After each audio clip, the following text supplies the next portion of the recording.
সম্প্রতি বাগেরহাটের চিতলমারী সদর বাজারের প্রবীণ কাপড়ের ব্যবসায়ী আনন্দ সাহার মেয়ে অর্পিতা সাহার মরদেহ একটি মৎস্য ঘের থেকে উদ্ধার করা হয়। এই মৃত্যুকে কেন্দ্র করে একটি মহল সংখ্যালঘু নির্যাতনের তকমা লাগিয়ে সামাজিক যোগাযোগ মাধ্যমে ক্রমাগত অপপ্রচার চালাতে থাকে।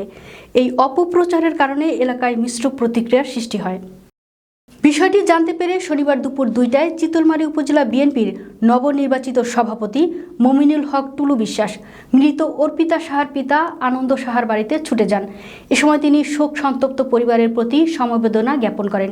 এ সময় তার সাথে উপস্থিত ছিলেন চিতলমারী বাজারের বিশিষ্ট ব্যবসায়ী বাদল সাহা, কমলেশ সাহা, স্বপন সাহা, বিপুল শেখ, নজরুল ইসলাম তালুকদার, মানু শেখ সহ বিভিন্ন পর্যায়ে গণ্যমান্য ব্যক্তিবর্গ। এ সময় মৃত অর্পিতা সাহার পিতা আনন্দ সাহা জানান, তার মেয়ে অর্পিতা সাহা কিছুটা মানসিক ভারসাম্য ছিল। একই সাথে ছোটকাল থেকে তার মৃগী রোগও ছিল। ঘটনার একদিন আগে অর্পিতা হাতে ব্রাশ নিয়ে স্থানীয় পরিতোষ বালার মৎস্য ঘিরে যায়। পরদিন তার মৃতদেহ ওই জলাশয় থেকে উদ্ধার করা হয়। পারিবারিকভাবেই ওই দিন তার মৃতদেহের সৎকার করা হয়েছে।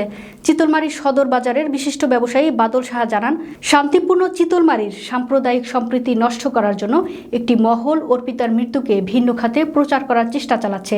প্রকৃতপক্ষে অর্পিতা সাহা মৃগী রোগী হওয়ায় জলে পড়ে মারা যায়। এ ব্যাপারে উপজেলা বিএনপির নবনির্বাচিত সভাপতি মমিনুল হক টুলু বিশ্বাস এই অপপ্রচারের নিন্দা ও তীব্র প্রতিবাদ জানিয়ে বলেন, বহু বছর ধরেই চিতলমারীতে সাম্প্রদায়িক সম্প্রীতি বিরাজ করে আসছে। হিন্দু মুসলিম একসাথে ভ্রাতৃত্বের বন্ধনে বসবাস করে আসছেন। এই সম্প্রীতি নষ্ট করার জন্য উদ্দেশ্য প্রণীতভাবে একটি মহল সামাজিক যোগাযোগ মাধ্যম সহ নানাভাবে অপপ্রচার চালিয়ে যাচ্ছে।